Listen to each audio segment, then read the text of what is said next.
whoever wins this, you got to put cold hard cash in my hand. And he was like, all right, man, deal. And then sure enough, it ended up coming and bite me. And I didn't have it on me at the time, so I was like, well, dude, I got to go to ATM, man. I don't have that kind of walk around money. Dude, I had to stop by the ATM and pull out $100 bills and walk into the car, and just that hand of Shane reaching across. The ATM doesn't generally let you take that much money out, so you got to get 400 out, and then 400 out, and then 2 transactions. Right? Yeah.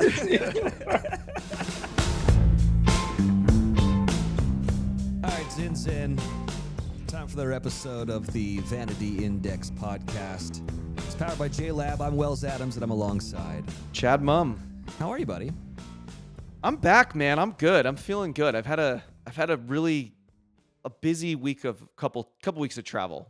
Yeah, you were in Italy. As nice as an Italian vacation sounds, picture it with like a 10-year-old, a 7-year-old, and a 4-year-old. Yeah, we had an amazing time. It was great, but you know, it was maybe like 4 days too long. If I had to give any notes, yeah, just because you're like people, you know, we were all kind of ready to be back in our beds, but we had a great time. No golf was played in Europe this time, but now I'm back, and we're here doing this podcast. I'm actually about to hit the road again. Where are you going? I am going to New York City for a day or two of meetings, and then I'm headed out to the Long Island to play a little place called National Golf Links in America. Oh, God. You are the worst, dude. I get it. I hate you so much. It's one of my favorite events. A friend of ours, friend of the show, guest of the show, hosts a kind of an annual outing at National, and it's like the least official thing that you just wait all year for the invite for, and it's 24 hours, and it's probably I think 30 people, and it's just his friends and people that he likes or he thinks that are interesting. And I've been told he's told me like once you get the invite you're in for life, but I'm like this can't be possible because it's always 30 people or 30ish people, but you show up and you do a lunch and then we play 18 holes. He sets up the pairings. It's always really interesting groups that you play with. And then we have a big dinner and then wake up the next morning, like crack of dawn, play 18 holes and then peace, like gone. Oh, and it's just the coolest way to kind of do it. And we stay in the clubhouse. Like there's rooms at National. Very cool. And it's exactly like what you want out of a room at one of the best golf courses in the world. You know, it's Spartan, but nice and really great showers. And I look forward to it. I've met some amazing people in terms of just like the world of golf and finance and whatever at this event. And just because the guy who puts it on is like, he's beloved by everybody. It's just like everyone comes in with such a great attitude. Yeah. And there's no like there's no tournament. There's no like, you can't win a trophy if you win the outing. We gamble and bet and kind of create our own games, but I'm very excited. This actually has led me down a path of like something I've been wanting to talk about on this show a lot because I don't know what to bring the host as a gift. Yeah. And, as far as I can tell, like he's paying for the whole thing. I mean, I'm not paying for anything, but he's hosting 30 people and putting them up in the clubhouse and doing dinners and lunches. And like, you can't pay for anything. You can't even try. You can tip your caddies, but that's basically it. And people bring wine and stuff for the dinner. Yeah. And that's always kind of like a fun, like dick measuring contest about who brings the nicest wines and there's some great wines. But I'm like, what do I bring? Like, what could you possibly bring to like feel like it lives up to what this host is offering you, And so I've been like racking my brain about it. So I have a couple ideas I wanted to like run by the listeners of the show. So last year I brought him a book. I got him, and we had been talking about leadership. And so I got him a book by Augustus, the first Roman emperor. Okay. His sort of, I can't remember the name of this book, but it's like the famous, Augustus, like, his memoir. Sure. I'm embarrassed at my lack of eloquence in describing what this very famous book by Augustus is, but I got him that book and I wrote him like a pretty long letter in the sort of inside flap about just how much his coaching on leadership had meant to me. And I thought it was like pretty hard, it was heartfelt. It was inexpensive, but it was heartfelt. But I can't do that again this year. So I've been thinking about like, okay, what else can I do? I don't want to bring wine because I'm not a master of the universe with a wine cellar that could even hold a candle to these other guys bringing wine, and that's already spoken for. So I was thinking I could bring them like new wedges. Mm-hmm. I think like wedges are cool. That's kind of a thing that like you're never gonna say. Everybody likes fresh grooves, right? Yeah. So I did a little recon. I spoke to his wife. I found out she looked in his bag, so I know what kind of wedges he's playing. So I was thinking about picking him up a whole set of fresh wedges. The other idea I had was get him something kind of national related, like National Golf Links related. Mm-hmm. And there's like a CB McDonald book that he wrote. So it's like on golf architecture. And so I've been trying to find like a first edition. I mean, this is like from the 1800s, you know. And apparently there are you can buy them. There's like a bookstore in St. Andrews that sells like rare golf books, and they have a copy of it. And it's less expensive than I was thinking. I mean, you know, I was going to assume like $5,000 something. Yeah. It was like a couple $100. So I was like, oh, this would be great. Can't get it in time. I thought about it too late. So they can't ship it to me, so it won't make it. So I can't do that. And so then I was thinking like, okay, some art, you know, like golf art, but that's so subjective. So I had an idea, and I was like, okay, maybe is this lame? I was going to have a caricature artist like and commission a caricature of him. I think that's cool. As kind of like, you know, like you see in the old New Yorker cartoons or at our club in the locker room. And he would be very easy to caricature because he's got like some broad defining features that would be sort of fun to subtly poke fun at. And I think it just is the kind of thing maybe no one's ever gotten him before. So I don't know. I'm just curious what you think. What would you do? I mean, my initial thought was like get him a bottle of wine, but do like a Nebuchadnezzar or a Magnum, like a really big bottle. Because then when you have that dinner and they bring out the big thing, it's like, oh, this is a big deal, you know? Yeah. But if you're not a wine guy, the problem with that again is like it's mostly budgetary related. Yeah, like getting it there is a pain in the ass. There's plenty of wine stores in New York that I could buy it from or on the way to the Hamptons. But like, you know, like this is the kind of place where you'll show up at dinner and someone will have at the table like a 96 Chateau Latour or like Lafite Rothschild. Like these are $100,000 bottles of wine. Yeah. And that's not quite in the budget. And they're already there, you know. But like the big one is cool. I think that's like the big, you know, walk in. But I don't know. What else you got? What do you think? I don't know. He's not really like a cigar guy.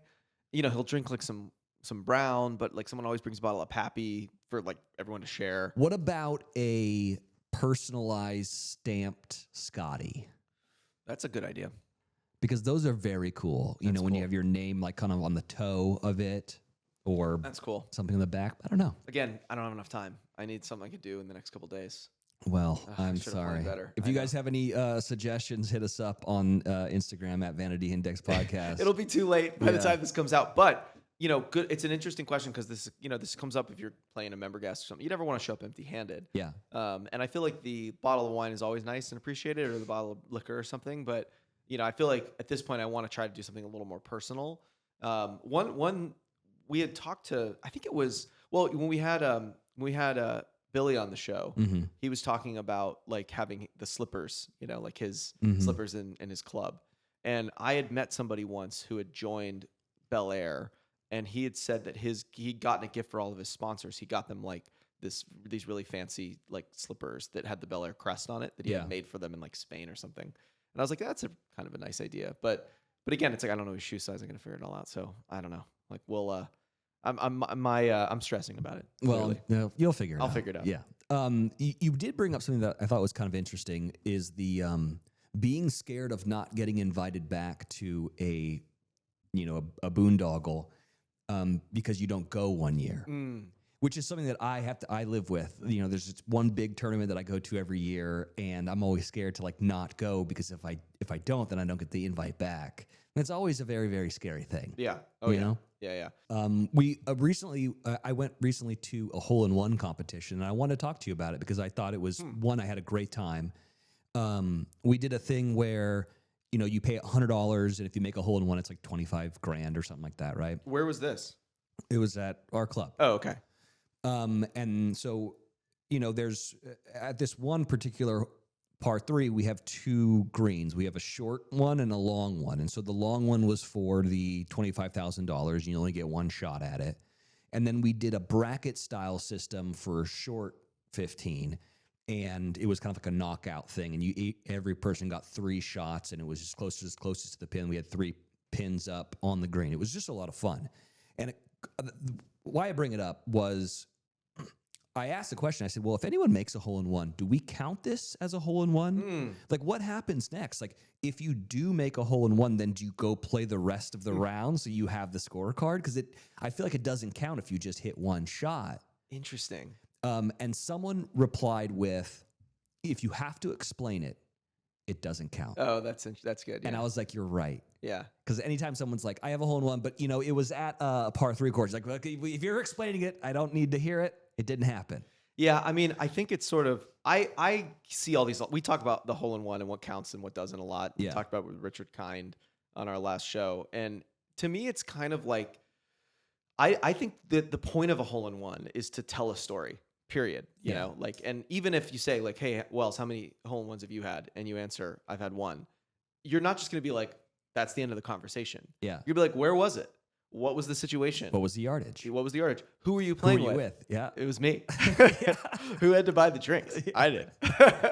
But like that's the part about a hole. And I've been lucky to make 2 hole in ones, and I've never just left it at that. I've like told the story. I was playing with my dad and my brother-in-law. I was playing at our club at the same hole that you made a hole in one. I like Alfonso Ribeiro did the Carlton dance when it went in. Like there's always a story. And I think like something like if you make a hole in one in this hole in one challenge, I would say that's just a great story. Yeah. And if someone says, okay, say it was me, I made that. And now it's like, would I say you have 3 hole in ones? I'd be like, yeah, I have 3.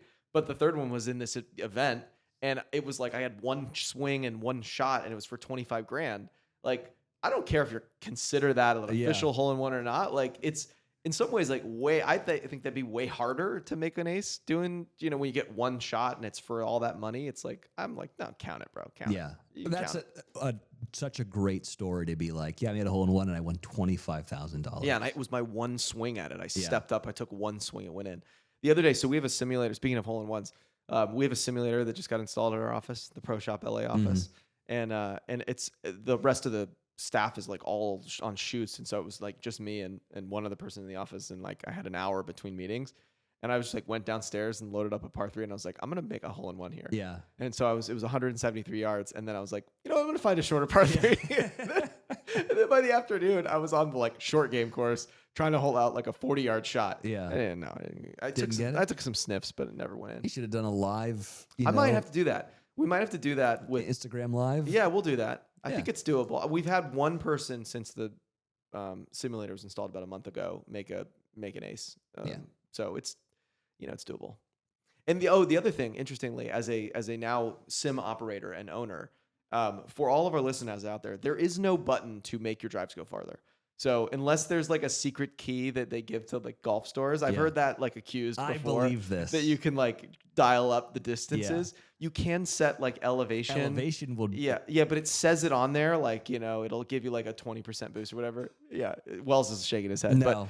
But it's there's nowhere that I've found that you can like make it go straighter and make it go better. It is what you're doing. So I it's the conditions. You probably could add a lot of tailwind, or something. But there's no like a golf shop button. I'm telling you, like PGA Superstore or like Roger Dunn. Every time I go in there, I'm hitting my drives 350, and I'm like, this is not a realistic thing. There's not a button. I saw this question posed on the internet the other day, and I thought it was kind of interesting, and we can just really quickly kind of rip through it. Hardest golf course you've ever played in your life? What is it?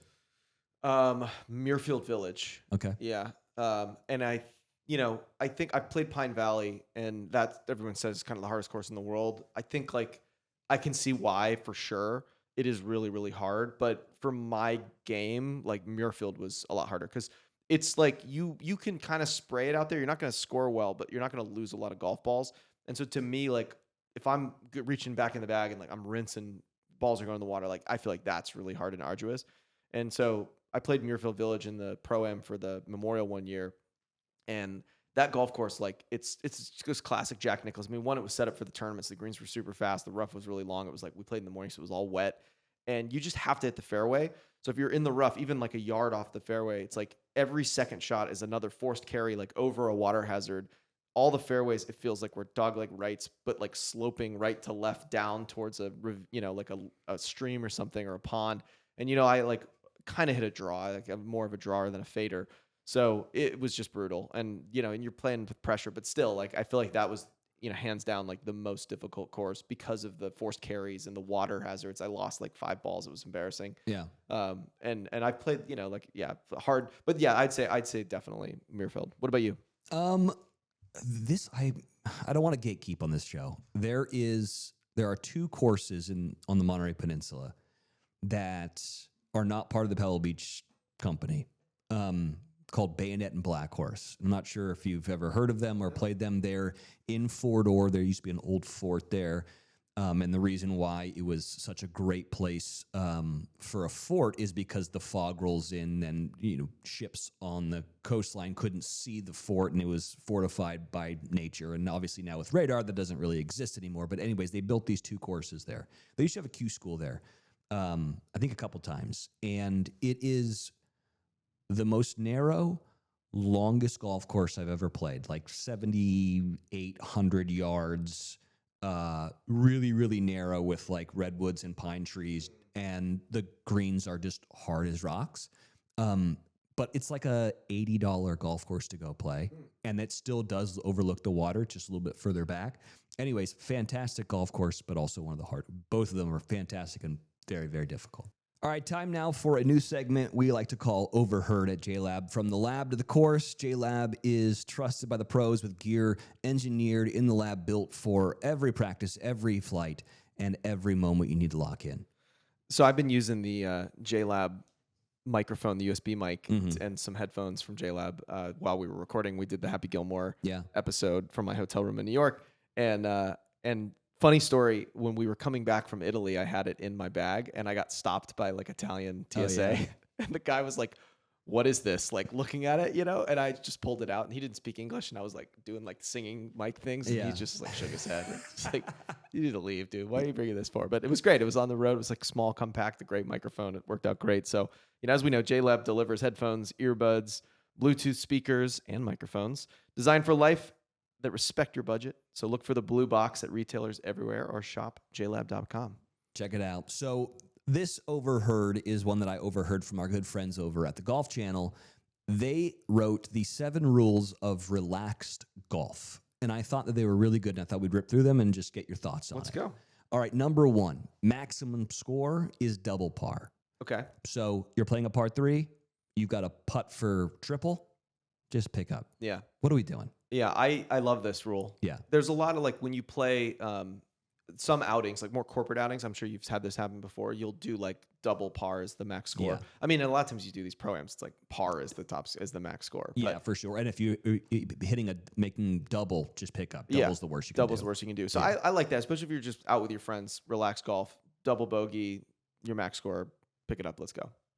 Number 2, penalties are all one stroke. So instead of hitting a ball out of bounds and then re-teeing, a yard and distance, and you're hitting 3, it's just go to where the ball went out, laterally drop one, and let's get going one stroke. I'm conflicted on this one. Okay. And I'm curious your thoughts. I think a casual round, if you play OB as like a lateral hazard, you take a drop, and it's like you're hitting now, you hit 1 out of bounds, now you're dropping 2, hitting 3. Yeah. I think if you're committed to relaxed golf, that's a fine way to play it. Yeah.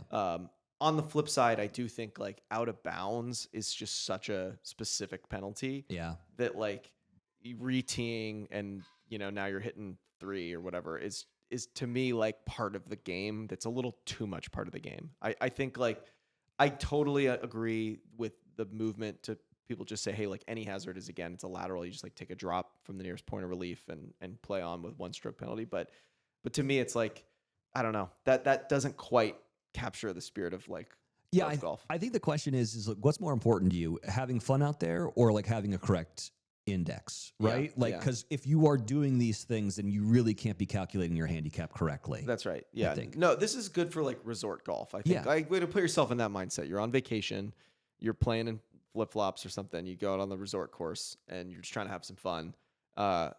These rules maybe make more sense. Yeah, this is more of the relaxed rules of golf for the hit and giggle. Yeah, right? Exactly. Number 3, limit ball to 2-minute search. Yeah, that definitely. Like, let's not be trying to go get poison oak in the woods. Just I do that anyway. Not even relaxed. Like, it's just kind of like if it's because honestly, it's like if I don't find it right away, it's like you're not finding it. I'm not going in there and getting ticks or anything. Yeah. Number 4, improve unfortunate lies. For a hit and giggle, fine with that. Yeah. Yeah. I even a not hit and giggle, if I am in a divot that annoys me. Yeah. And then sometimes, like if someone hasn't raked a bunker and you're in like a footprint, you're like, dude, this is kind of BS. Yeah. Yeah. But Yeah, I mean, say you hit into some high stuff, you're not rolling it out. You got to hit Yeah. those, you know what I mean? It's like this one feels like circumstantial. yeah. Number 5, conceded putts are allowed. Conceded putts are allowed. That means just like Like gimmes. I concede that you're going to beat me. I'm putting for triple. You're putting for par. That's good. Right. I think that's what it means. Yeah. I mean, that's kind of like when we play match play, it's sort of like that anyway. Yeah, that's good. Yeah. And you write down your score. Yeah. You got 10 feet for par. But, and okay, someone so- makes birdie. If you play a match, and you have been given like 3 putts that were like 6 feet or whatever, when you go put your score in, do you add a stroke? I don't. I probably should. Yeah.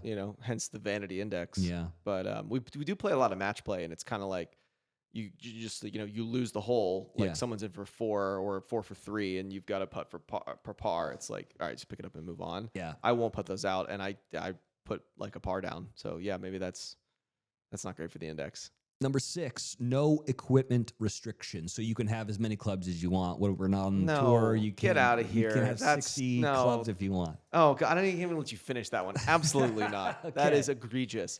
Oh, Also, like a bridge too far. Oh for my Chad. God, no! You can. I mean, who won for? Oh my God, I'm losing it here. Whoa, dude. Who even wants to have more clubs in their bag? Like, if you were able to, if I went to you and said, "Hey, we're gonna play a match today, but you can have 16 clubs," Yeah. would you even want an extra 2? What would you put in your bag?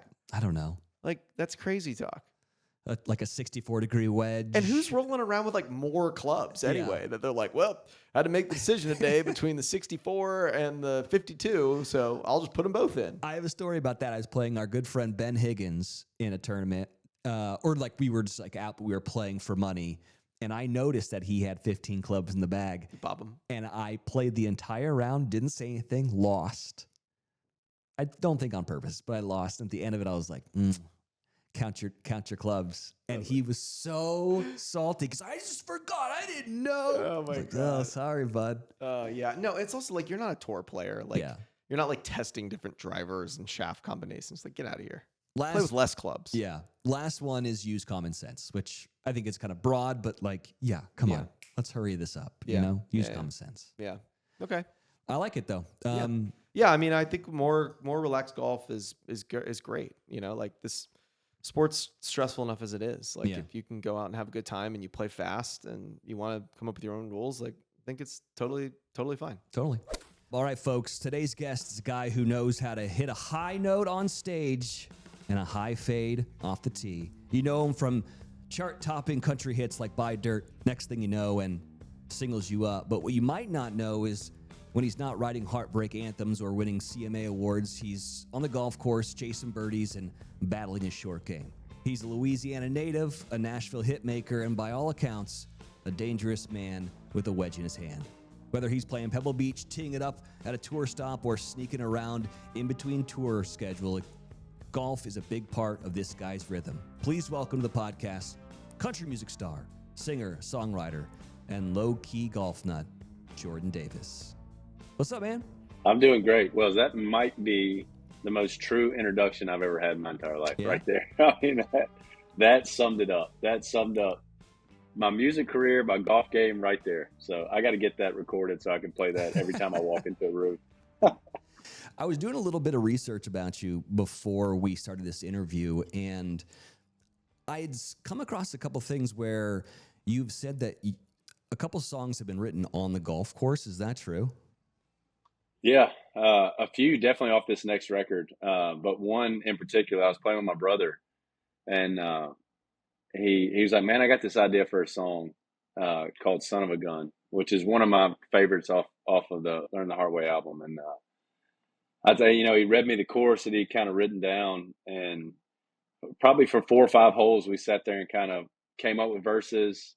The golf game went out the window because I was just like, this is going to be a great song. But yeah, it's definitely, you get out there, you kind of start throwing ideas around.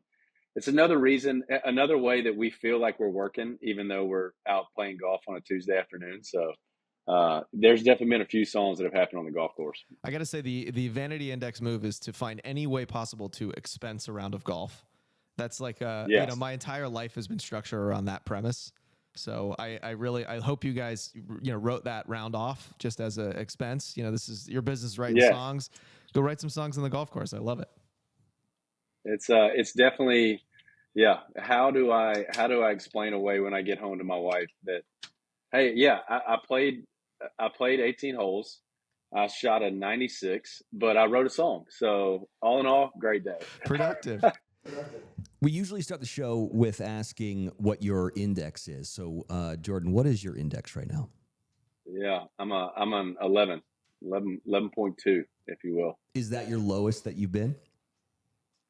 No, I flirted. I got down to low tens, but yeah, I've never gotten to the single digits. I'm still fighting for that. How did you end up like a golfer? Because you're from Louisiana, right? Yeah. Did you play golf as a kid? How did you get started? I didn't. I really didn't even pick it up until probably my senior year in high school. You know, I had buddies that played through high school. And then I guess when I got to college, I kind of missed that something to go out and compete at. And then I think the thing that locks in a lot of us is like, you know, I was a decent athlete growing up. And then you go out to the golf course and you get absolutely humbled. So that was really what locked me into it. But I really started playing through college, and then, you know, post college, moving to Nashville is when I really fell in love with the game. Let's talk a little bit about the Nashville scene, because, you know, we often talk about, like, in sort of in my world, there's like this, at least around pro golf and with things like Full Swing, it's like everyone's congregated in these like handful of kind of golf towns. There's Jupiter, Florida. There's sort of Scottsdale, Arizona. There's like a Vegas contingent now. There's some guys in Dallas. Nashville, obviously, this is a home of country music, but it's become like a big golf scene. So, and a lot of other, you know, artists in Nashville are golfers. And then you've had a lot of, like, I think XLA, a lot of California people like moving to Nashville. A lot of my friends ended up actually, you know, headed out that way. So tell us about the scene in Nashville. Where do you play your golf? Who do you like to play with? Do you play with other musicians? Tell us about the scene. Yeah. We so I played a place called Old Natchez, just a little south of Nashville. That's my home course. So if I'm trying to win money off anybody, that's where we're playing at. But man, it's been cool to see, you know, a lot of the new artists come to town that you'll see out there, you know, out at my course. Hardy's out there. You know, I did a tour with Jake Owen. Jake Owen's an incredible golfer. Another cool thing I think is you're doing, you know, there's so many charity events kind of based around, you know, either golf in some way or fashion, but like, you know, Thomas Rhett is one that I go play a lot with. But you know, mostly us spending so much time on the road, it's really my band. I got 4 guys in my band that love to play. So we'll go tee off, you know, between 8 or 9 on a show day. And, you know, come back, rest up, go play the show that night, which is a great way to play a lot of amazing courses. But yeah, it is cool to see the Nashville scene really blowing up, and a lot of great singers that are really good golfers too. Yeah, I mean, we know Jake Owen's very good. Darius is very good. Is there a hierarchy of country stars out there in the golf world? So those are your 2 tops up there. You know, George Burge. George Burge is a new artist that's really good. He played at Texas, so anytime you get to, so like he's a stick. But I would say Jake is still probably the top. Hardy's good. Ernest is good. It looks like Morgan has really got his game dialed in. So it feels like everybody's really putting in the writing songs and then going to a swing coach in the afternoons, because man, they're dropping that handicap quick. Is there any like entertainment business that has a higher per capita of golfers than country music? Probably not. I think the only one is baseball. Yeah. I think, like, you know, like maybe baseball. But I mean, I think it's a similar kind of schedule. You know, I don't know. I know definitely during spring training, I got some buddies that play baseball, and they're out early teeing off and then going to the afternoon game. But yeah, I think it's just that, you know, music is so much hurry up and wait. So you load in, you're done by 10. You don't play until 10 at night. So you just got a lot of free time to go out and hack it up. You've gotten to play in the AT&T, is that true? I haven't played AT&T yet. Oh, you That's haven't. But you've played celebrity pro-ams, yes. Yeah. And played some rounds with, gotten to do a lot of charity events. One we did Tony Finau's event last year, so I got to play with him. Got to play a few holes with Speed. So I've been with the guys that just break your heart at how bad you are. So yeah, it's been cool to see those guys swing it. Yeah, do you have stories from those rounds that live with you forever? Yeah. So when we played with Tony, we were out in Salt Lake City, and it's just me and him, which is already like nerve-wracking as it is. So you walk up, they never ask you where you play from, like as far as tee boxes. So Tony gets out of the cart, walks up to the tips, and then walks past the tee markers to the very back of the tee box and tees his golf ball up.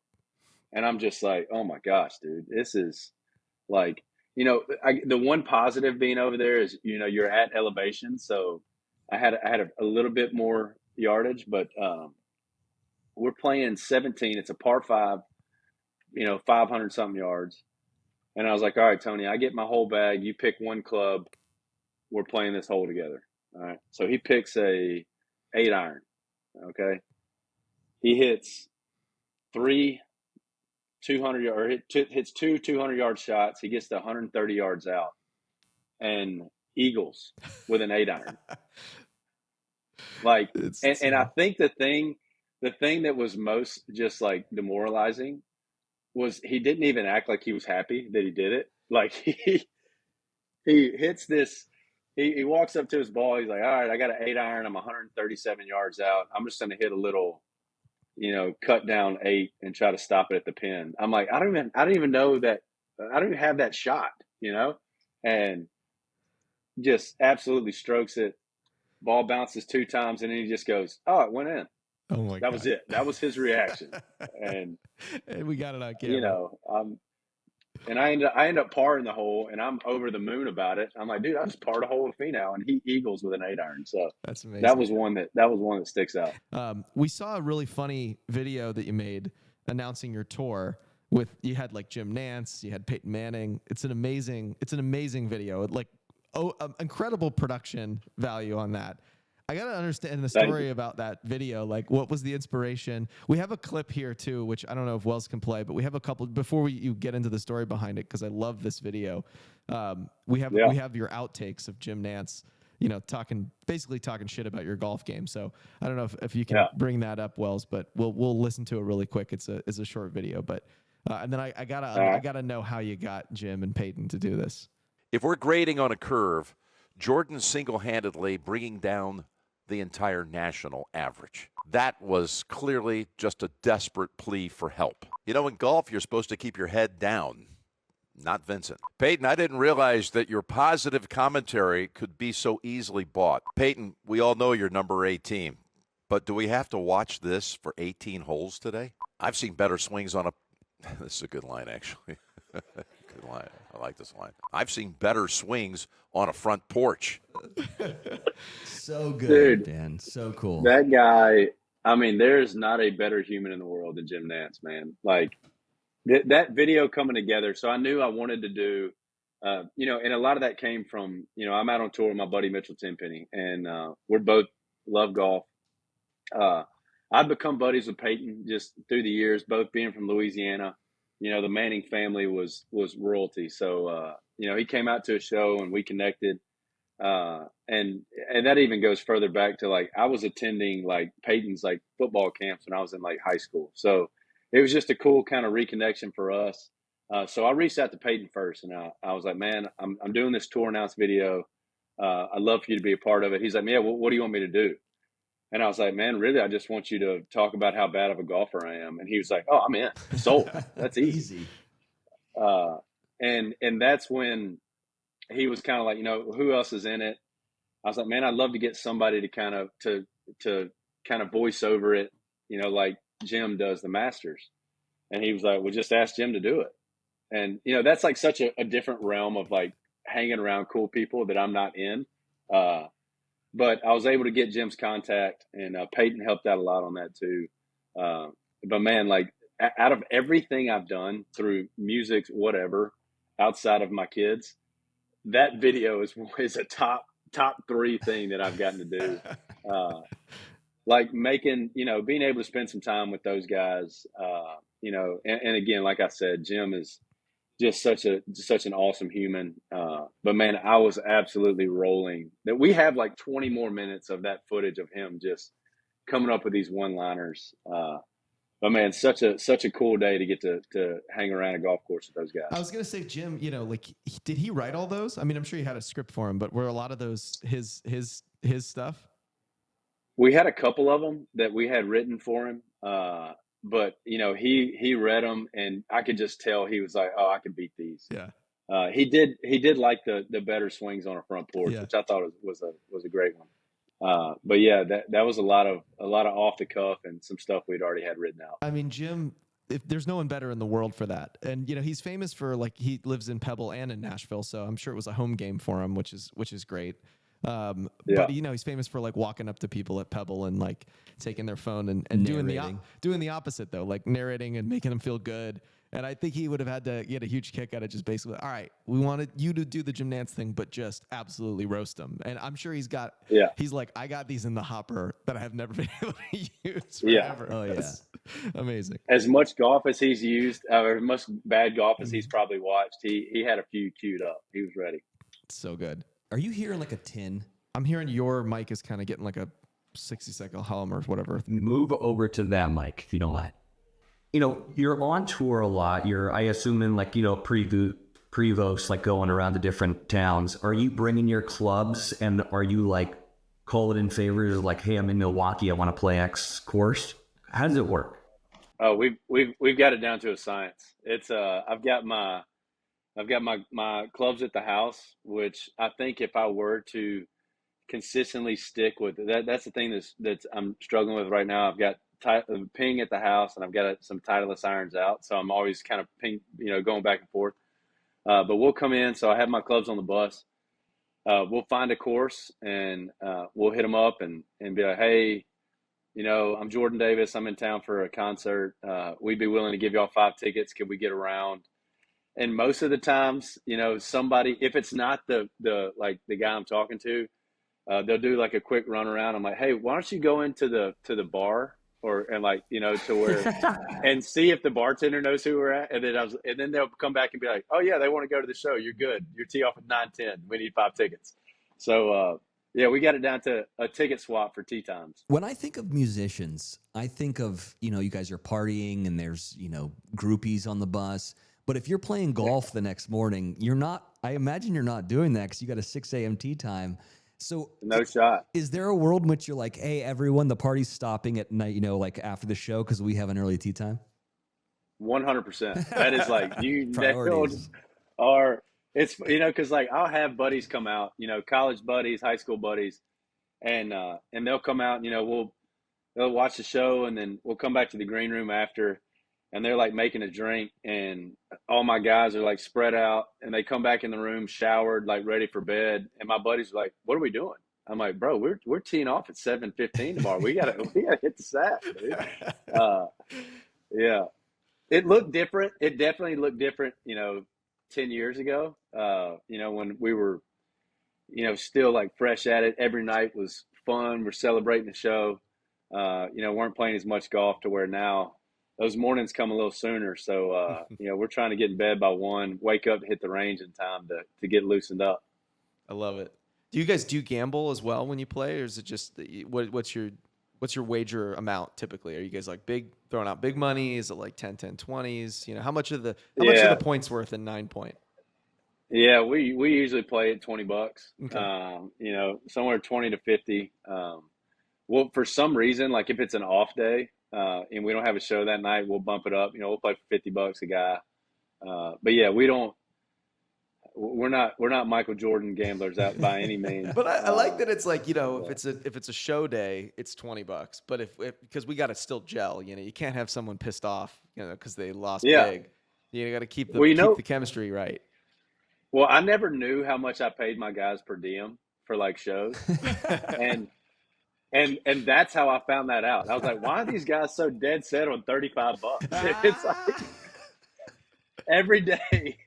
I'm like, oh, so you're just giving me back or taking more money off of the per diem I just gave you. So like, yeah, That's amazing.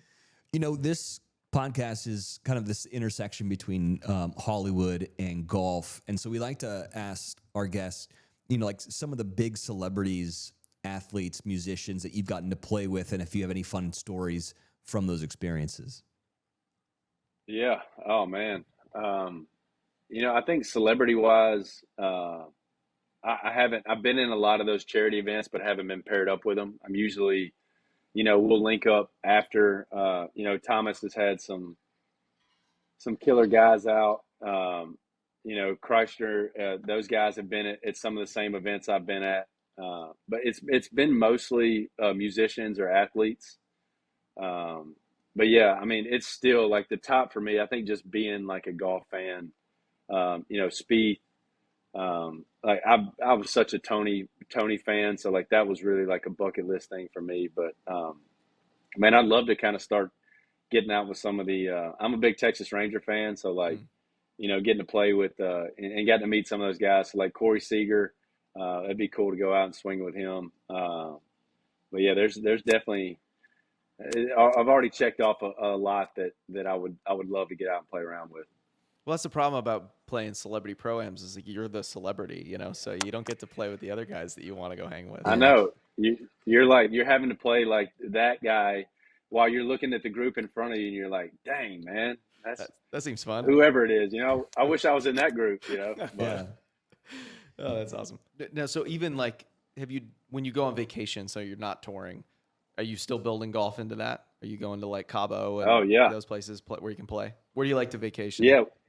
So we do, being in Nashville, getting down to like the Florida Panhandle is kind of like every year we do a family trip down there. And me and my brother just get absolutely roasted because one day we go to an amazing course down there, Camp Creek. And truly a top 10 course I played. It's beautiful shape. It's awesome. So me and him go and we'll play that. We just wrapped that up 2 weeks ago. Perfect. And I lost. That was my biggest money game I've ever played for, and I lost it on the 18th hole, man. Absolutely imploded. All right, so we don't have to ask you how much you lost, but I would like to know. But I want the play-by-play. So like set the stage. What you're at? It obviously comes down to 18. So give me the setup. Yeah. Like what's the game? Where were you guys at? What's his handicap? I want the play-by-play here. So he's a hair better than me. So he's like. Maybe he's at a 9, he's got me by a couple. But I knew, so we went at $1,000, which is like, that's ridiculous to go bet your brother on and just hand, at least for me. I know people play for a lot more than that, but like, I was like, hey dude, we're on vacation. Nobody's out here. Let's have some fun. So I was up on him 2 strokes. I think I was like 6 over on the front. I actually started the back. I parred 10 and 11 and then hopped on the bogey train, and he kind of started playing well. He was putting well all day, but he just couldn't hit it straight. And we rolled into 18. I knew it was close, and I was like, all right, man, where are we at? So he's over there. He's like, all right, you're up by 2. And I was like, okay, I like that. It's a par. It's a 300 something par 4. Easy, one of the easier holes on the course.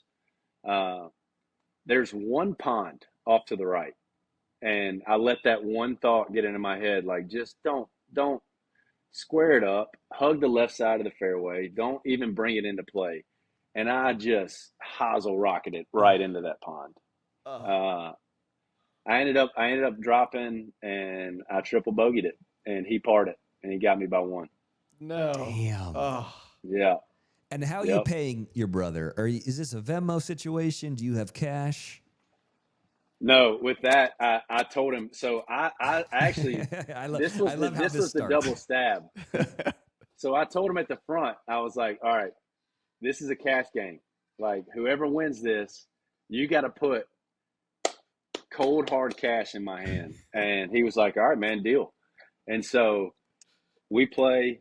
Halfway through it, you know, he's like, dude, I'm not, this is gonna sting handing you $1,000. And then sure enough, it ended up coming and bite me. And I didn't have it on me at the time, so I was like, well, dude, I got to go to ATM, man. I don't have that kind of walk around money.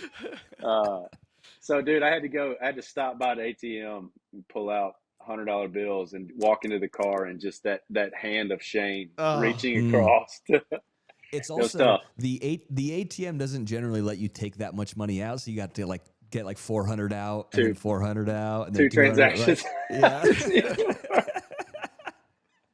I kind of wish that the ATMs at the course would be a little interactive, like knowing what's happening, and it's like, oh, it was a bad day on the course, huh, buddy? Here's your $400, you idiot. You gotta type in a little summary of what happened. Like, yeah. I was 2 up on AT&T, and I had to make a triple. I had to drop, lost the ball. Yeah. That's like one of my favorite sort of deep South stories was Wells and I did a trip to Ohoopee earlier in the year. Have you played Ohoopee before? No, dude, that's a bucket list spot. I've heard it's unreal. Sick, dude. It's the middle of nowhere, but it's incredible. So we go to Ohoopee, and we're in a bigger group, so there was 8 guys, and we were gonna gamble a lot, and we needed money to tip the caddies and stuff. So we're like on the way there. We're maybe like 30 minutes out, and we stop in this like tiny like South Georgia town, and you're from the South, like what I'm talking about, just like nothing there. Yeah. And we go to this little like local bank and walk in, and it's like the sweetest like blonde girl is like 24 behind the counter, and she's just like, how y'all doing? And we're like rolling in with like our like Los Angeles IDs and California, whatever, and all this whole group. And the first guy's like, all right, I need $11,000. She's like, okay. And then the next guy's like, all right, I need $6,000. And it was just like, she's like, what are y'all doing here? Like, what are you, like, cattle show? What's going on? Buying drugs. It was like Jack Reacher or something. She probably called the cops after 11. Was like, I'm pretty sure somebody was just kidnapped and somebody's robbing. They just took all their cash out. Getting all the cash. I mean, she's probably hitting the button, But then, at the end of the whole thing, like this bank manager walks out and he's like, "Y'all are going to Ohoopee, aren't you?" I'm like, "Yeah." What was the guess? All of us in polos, the Peter Millars and the Sugar Loaves out there. But yeah, man. There's nothing worse. That wasn't his first. That wasn't his first rodeo, seeing some guys come in and pull a bunch of cash out. Yeah, that's right. Yeah. That's right. He was friends with the chef there, which was kind of funny. He was like, yeah, I played there once with the chef. I was like, oh, there you go. Anyway. Well, yeah, you got to play that place. That place is awesome, by the way. Going back to Nashville, I lived there for 12 years. I was a radio host in Nashville for a long time. And there's a lot of great golf courses, and there's a lot of new great golf courses out in Nashville. Do you have some favorites other than your home course? Yeah, there's one, Golf Club of Tennessee is an awesome course. Probably the toughest course in Nashville. Another one a little outside of town, Old Hickory Country Club, which is really, really nice. I'm pretty sure, I can't remember the name of it, but I think Timberlake and a bunch of guys went in or building one a little north of town that, from what I've heard, is supposed to be unreal. But yeah, I would say my favorite spot out there is probably Golf Club of Tennessee. We want to be respectful of your time. We know you're a busy man. You got to go probably do a show tonight. But before we let you go, are you down for some rapid fire questions? Yeah, absolutely. All right. Jordan Davis, rapid fire questions on the Vanity Index podcast. What's your golf style? Are you bold or classic? No, I'm classic. I wish I could pull off the bold look and like the Jason Day look, where it's kind of pushing boundaries. But yeah, I feel like I've always been, your classic two-tone FootJoys, long pants if preferable, or if possible, and just your Peter Millar classic T-shirt. I always look like I'm way better than I am. So if you were to see me, you would be like, "Oh, that guy's legit." I'm more of a classic guy. Yeah, that's the secret, is if you can't play good, at least look like you are good. Totally. Play fast and look good. That's right. Are you a morning coffee guy or a post-round beer guy? I like to dabble in both of those worlds, if I'm being honest. That's I definitely.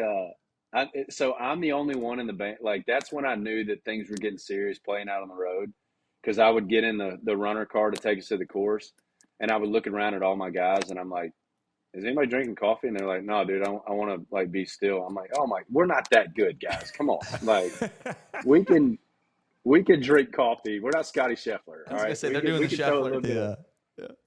Yeah. Do you prefer to walk or ride? Oh, right. I hate walking. Hate it. Biggest golf pet peeve other than walking? Man, I am not a gimme guy. Like if we were to play with y'all, I want to see the ball at the bottom of the cup, and that's your score. So I think, and a lot of that just comes from playing with so many people that it's like, you got 2.5, 3 foot. Mm-hmm. I was like, oh, that's good. I'm like, no, it's not. Yeah. See.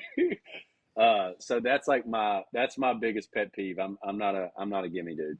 Big fans of Dan Rappaport. I was watching Dan on social media, and he was talking about this exact thing of like, you play this entire game, and then the last thing is the putt, and you don't do it. Like, what are you doing? And I have thought about that, and I was like, yeah, he's not wrong about that. But the other side of the coin is like the good. Like we both have little knee knockers. Are we good? Do we want to get the F out of here? Yeah. Well, see, and I think too, the thing about it is like, you get a gimme all around. So it's like, oh, you're good. And then all of a sudden you come into the last 3 holes and somebody's like, no, bro, I'm one behind you. You got to finish that out. I'm like, hold up, dude. We got to stick through. If we're going to play this, we got to stick through it through 18. Yeah. Like, are you a breakfast ball to start the round or no? So we play, so we'll get a mulligan on your first, and we only do this. So no breakfast ball if we get range time. So if you get range time, I expect you to step the 1 tee box ready to go, and you got to play it. If we, every once in a while, we'll get in late, we'll get to the course, and we're sprinting to 1 to get off on time. We'll play, instead of a breakfast ball, we'll give, you get a mulligan that you can use for the first 3 holes. So it doesn't have to be off the tee. You can use it anywhere in those first 3 holes. That's how we play it. I like that. Yeah, that's good. That seems fair. I haven't heard that before. I like that a lot. We do a thing where we have the transferable breakfast ball. So if you don't use it on 1, you're allowed to use it on 10. Only on 10. Like only that. on 10 on the second 9, which is pretty fun. Because if you hit a pretty good shot, you're like, I'm going to save it for 10. But you inevitably forget. But yeah. I've nice. also seen too. We just brought in the reverse mulligan. Have y'all seen that? Okay, I've seen some fights start because of reverse mulligans. Oh, I feel like we're getting pretty far down that road. Yeah. It's very, because I mean, you get everybody's got 1 reverse mulligan to call, and yeah, once it gets down towards the end and somebody puts one within 10 feet and you pull a reverse mulligan on them, it gets heated quick. That's brutal, dude. Yeah, if you don't know what a reverse mulligan is effectively someone hits a good shot and you use your reverse mulligan, they have to hit it again. And brutal, dude. Favorite course you've ever played? Favorite course I've ever played? Man, I got to go Bandon. Man, it was a perfect day. It was warm. The wind wasn't crazy. I played okay. But man, that's just that ocean course out there is tough to beat. That doesn't sound like Bandon. None of those things that you just described. I know, right? I know. Which one though? There's 4 or 5 there. Yeah. So this was the. I think Dunes? it's called. It might be Pacific Dunes. Yeah. The one that like 3, like those I guess 3, 4, 5 like kind of go across on the coastline. Yeah. That's the best course there. Pretty, I mean, they're all great, but that one is mint. was the mint. Yeah. It's amazing. Yeah. One course you'd love to play. I mean, dude, to be honest with you, I mean, outside of Augusta, I've never played Pinehurst. Pinehurst would be cool. And then, man, even after hearing y'all talk about it and the buddies that have played Ohoopee sounds like it'd be a cool one. Those are good answers right there. Mm-hmm. Are you a get to the course early or out of the car straight to the first tee guy? I got to be there at least an hour before tee time. He's a sick guy. I gotta.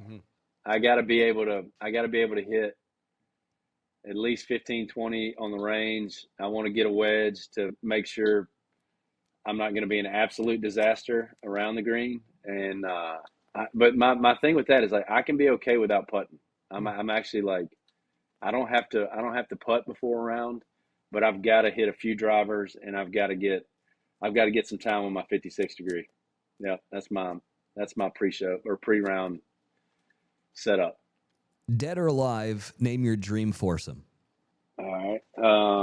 Man, I'd love to play with Scheffler. Get to watch that in real life. Tiger Woods, like prime Tiger Woods would be crazy. And you got to have John Daly out there, man, just for the vibes. Yeah. Yeah. He's going to bring the party.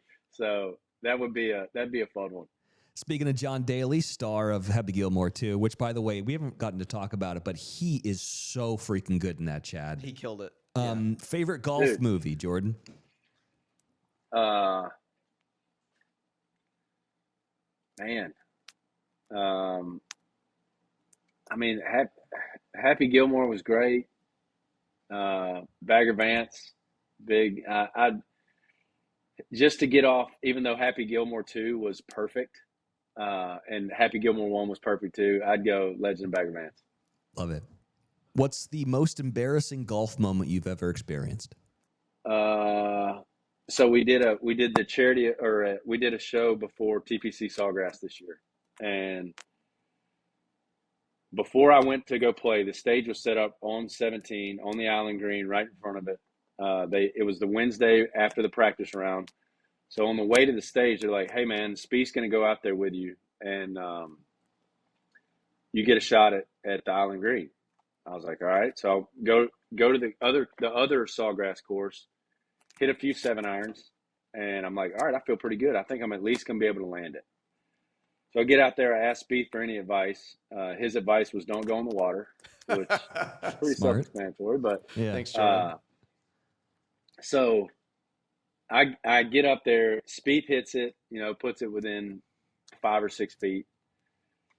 I absolutely top one about 30 yards into the water. Then they give me another one. No. They give me another one. And there's probably 20,000 people sitting there watching this. They give me another one. I pull it, hit it in the water again. And then they pull a 12-year-old kid from the stands, dude, from the stands. And he puts it within 15 feet. Oh, no. So, yeah, I was 0 for 2, and they both stuck it. Oh, man, you went full Trent Ryan on that one. Yeah. Favorite club in the bag? Right now, my pitching wedge. I feel like if I can get it,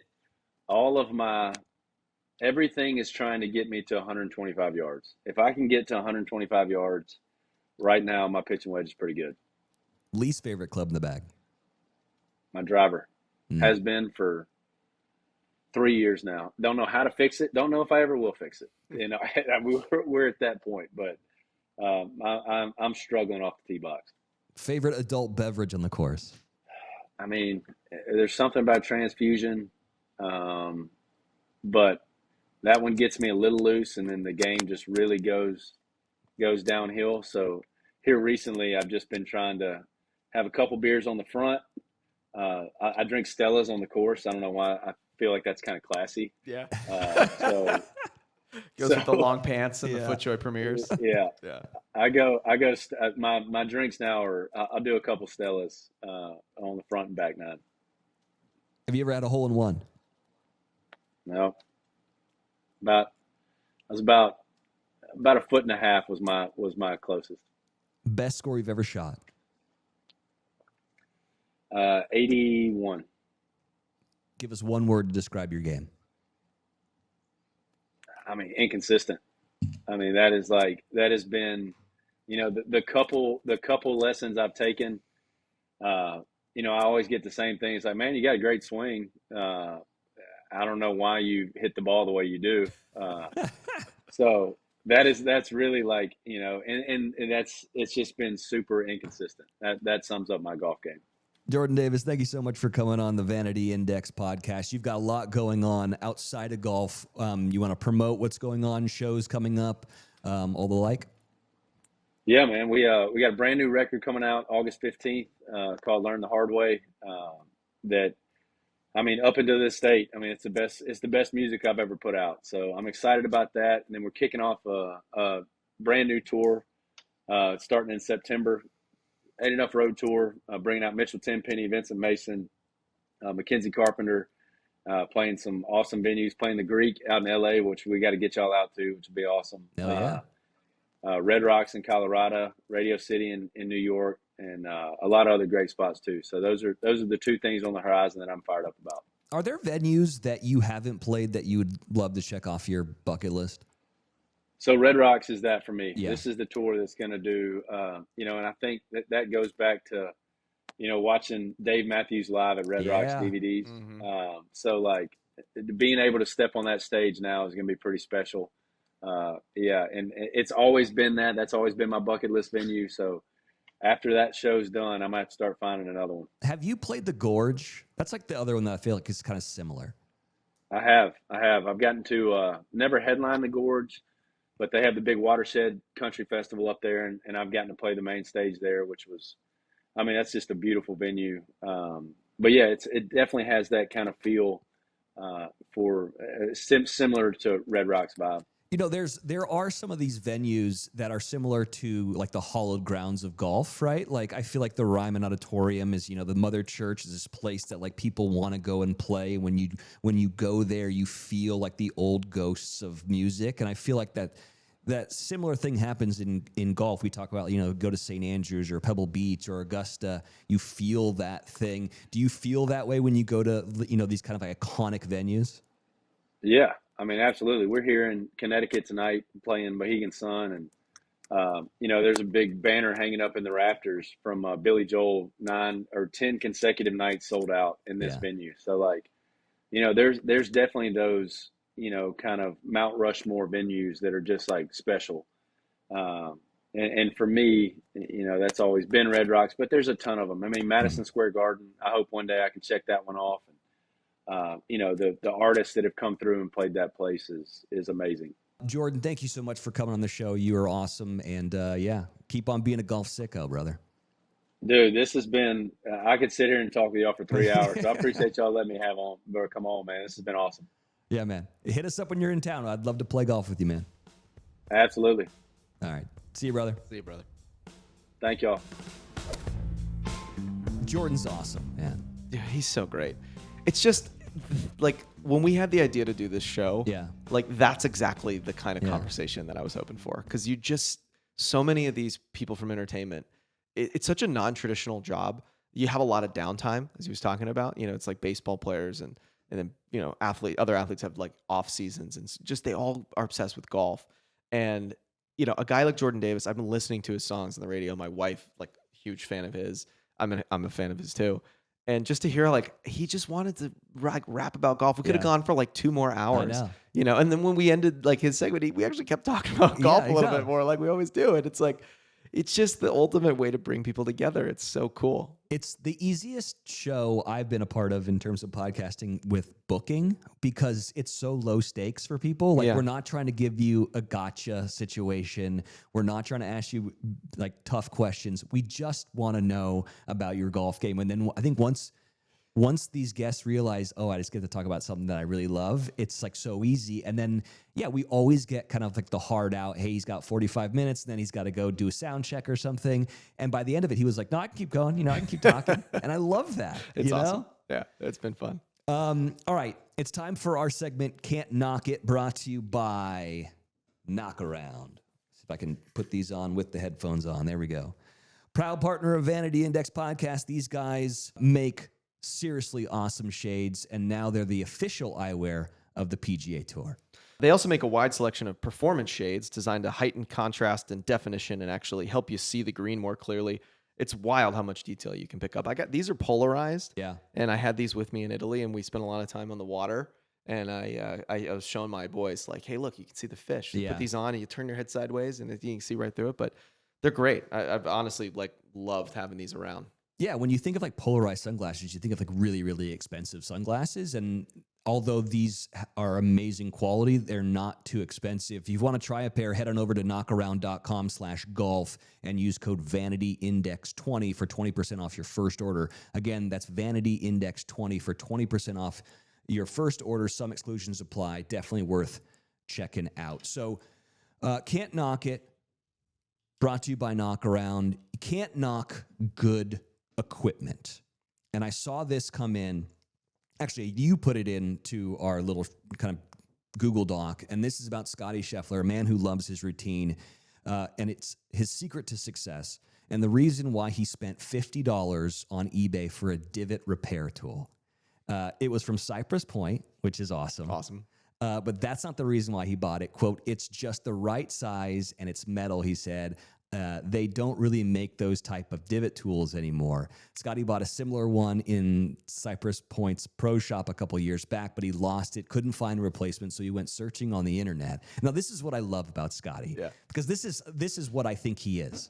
He's a guy that's just not concerned about being famous, right? Yeah, exactly. He used his real name to purchase the tool. The seller included the note for the #1 player in the world. Scotty stocked up on tools when he played Cypress last year. He said, quote, they were a little cheaper on the safe. Well, hold on. They were a little cheaper on the Anyways, he used his real name when he purchased the tool. And so the seller included a note for the #1 player in the world being like, here you go, which is so cool. So here's my question. You can't knock good golf equipment. There are some things that you just have to have when you get on the golf course. I know I have one. What's it for you? Wooden tees. Okay. Yeah, wooden tees to me. I cannot stand plastic tees. I don't know what it is. It's like there's always a little bit of bend in them, and you play a few holes and they might get a little like warped. And there's also just nothing like a perfect broken tee.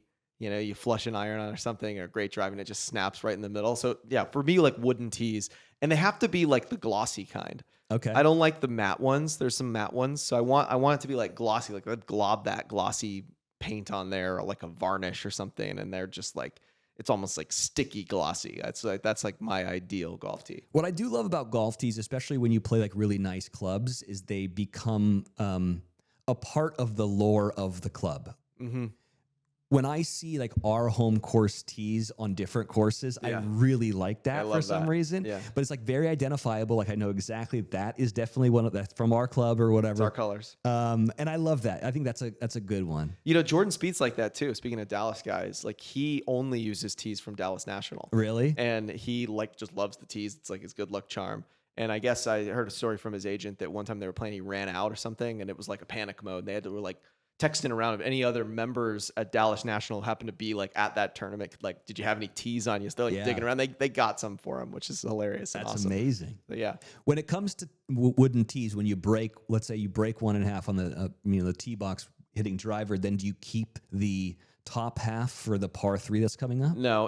I actually like, that's another weird quirk. I never use a new tee on a par 3. Really? I will always just find one that's around. And I don't know, it feels wasteful to like using it. It's like so much of my golf like weird foibles are related to like when I was extremely poor, as like playing golf as a kid who like couldn't afford anything. So like I'll use a golf ball way longer than I should, and I'll find a nice ball in the woods and be like, no, I'm gonna put that in play. It's like, but tees for whatever reason, it's like, when I was buying tees, I wasn't playing country clubs that had free tees. It was like, I'm not going to waste a whole tee. I'm going to break it with this iron shot. So I'll just go find one and use it. How do you feel about the short tees? No, because they're always plastic. And occasionally you get there. No, I can't do it. God. No. I'd rather have like a one that's broken already. To me, the greatest feeling in golf is like snapping a tee with a driver, like hitting a really good drive, picking up the tee while the ball's still in the air with it broken, and you get that perfect flick at the person you're playing against. I love that. Or just like you flick it to the side, or you toss it on the ground. Sometimes there's like a little box of like old discarded tees, and you flick it and you get in there. Yeah, it's like that's my move. Like when I'm hitting driver well, I'll literally like it's the club's in the left hand. I'll be like, walking off. I'll pick the tee up while the ball's still in the air, and I'll just like flick it to the side by the tee marker or into that little box, or at my playing partner, if they're already walking down the fairway, just to get in their head a little bit. have you ever seen, this has happened to me a couple times where I've hit a good drive, my tee flies up in the air, and then as the backswing's happening, it hits like the back of it, and then it shoots the tee at somebody. What? Take it. Yeah, I'm really good at golf. Mine is, I have a ball marker from the golf course that I grew up on, Del Monte Golf Course. And it's not the greatest golf course in the world. But I'm such a neurotic golfer, especially when it comes to putting, that I want to look at something that brings me like takes me back to my childhood of like, don't forget, like, this is just fun. We're having a good time. Yeah. And every time I see that Del Monte marker, I'm like, all right, this is great. I love that. yeah. I tried to be sentimental about stuff like that, but I usually just reach into the bag and grab whatever, ball marker I have in this like mess of tees and ball markers. But I got to be better at collecting things. Yeah. My My wife is, big into like rocks and crystals and stuff. And so she took me into one of these stores that was, some hippie was running, and we were going over like, this rock does this and this rock does that. And I was like, what crystal makes you not angry? And they're like, this one. I'm like, I want that Let's one. go to the bag. You put it in the bag? Black rock. Oh, no way. in my golf bag. I'm not sure if it's working. You have to bring that out and mark your ball with it at some point. Yeah. Like, that would be amazing. Sometimes when it's like really bad, I'll take it out and I'll keep it in my pocket and I'll rub it and be like, come on, I need some mojo from the earth. You need this working. Yeah. Yeah. I love it. All right. Can't Knock It. Brought to you by Knockaround. We love these sunglasses. If you guys haven't checked them out, please do. Again, go to knockaround.com/golf and use code VanityIndex20 for 20% off your first order. All right, buddy. Well, this was a very, very fun episode. Sure was. Gotta love Jordan. He's the best. He's awesome. We'll be back again next week for another episode of the Vanity Index podcast. If you do not subscribe, please do. Rate and review if you can. I'm not sure if you are listening to this on, Spotify or Apple Podcasts, but we do have a YouTube show. Please go watch it. Subscribe to Skratch. That's where that exists. Like this interview and like the Rich Kind interview is one that probably should be watched more than listened to. Anyways, we'll be back again next week for all you golf sickos out there. Later.